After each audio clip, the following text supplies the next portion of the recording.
বাঙালিদের কাছে কোনো অনুষ্ঠান মানে একটু মিষ্টি মুখ। এখানে দোলের দিন মিষ্টির প্রিপারেশন তো নিতেই হবে, তাই ঘরে থাকা একটা 10 টাকার গুঁড়ো দুধের প্যাকেট দিয়ে বানিয়ে নিলাম দারুণ স্বাদের মিষ্টি।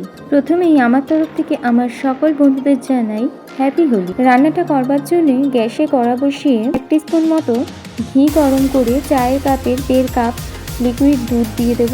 দুধ হালকা গরম হলে একটা 10 টাকার প্যাকেটের গুঁড়ো দুধ দিয়ে দেব। এবার ভালো করে নাড়িয়ে দুধটা ফুলে নেব।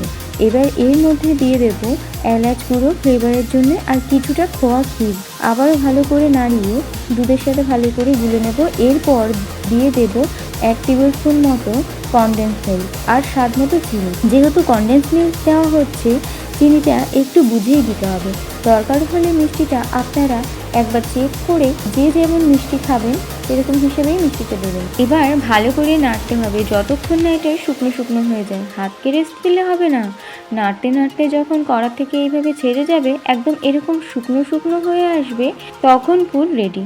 গ্যাসের ফ্লেম অফ করে ঠান্ডা হতে দেবো। আর অন্যদিকে কয়েকটা পাউরুটির হাড়ের কালো অংশগুলো এরকমভাবে কেটে নিয়ে বেলনির সাহায্যে একটু পাতলা করে বেলে নেব। ভিডিওটা কেমন লাগছে কমেন্ট বক্সে জানাবেন। আর রেসিপিটা যদি ভালো লেগে থাকে তাহলে একটা লাইক, শেয়ার, কমেন্ট আর চ্যানেলটা সাবস্ক্রাইব করে দেওয়ার জন্য অনুরোধ রইল।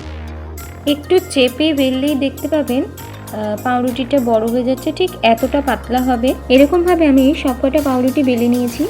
আর যে পুরটা করে রেখেছিলাম সেটা ভাগ করে লম্বা লম্বা আকারের করে নিয়েছি, এতে একটু সুবিধা হয়। এবার একটা পাউরুটির মধ্যে একটা পুরের ডলা দিয়ে রোল করে নেব আর উপরের দিকটা একটু জল দিয়ে দেবো, তাহলে মুখটা সিল হয়ে যাবে। এইভাবে আমি সব কটা পাউরুটি মিষ্টির আকারে করে নিয়েছি। আর পাউরুটিগুলো রোল করতে করতে আমি 1/2 লিটার দুধ ফুটিয়ে নিয়েছি।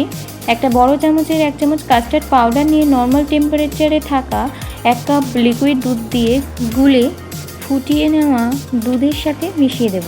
আবার একটু ফুটিয়ে দিয়ে দেব স্বাদ মতো চিনি আর কিছুটা আমন্ড ও কাজু কুচি। আবারও ভালো করে মিশিয়ে নেব। এবার পাউরুটির মিষ্টিগুলোর উপরে এই মালাইটা ছড়িয়ে ছড়িয়ে দিয়ে দেব, যাতে ভালো করে পাউরুটিগুলো ভিজে যায়। আমি এর উপরে একটু চেরি আর কেশর দিয়ে গার্নিশিং করেছি, তবে এটা একদমই অপশনাল, চাইলে আপনারা নাও দিতে পারেন।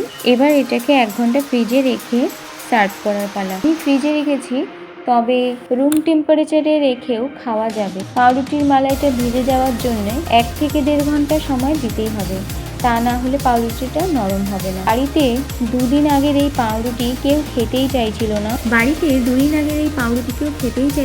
যেই না এই পাউরুটি মিষ্টি রূপে সবার সামনে এলো, কেউ তো বুঝতেই পারলো না যে 2 দিন আগের এই পাউরুটি এতটা সুস্বাদু হতে পারে। আপনারাও আর দেরি না করে বাড়িতে চটপট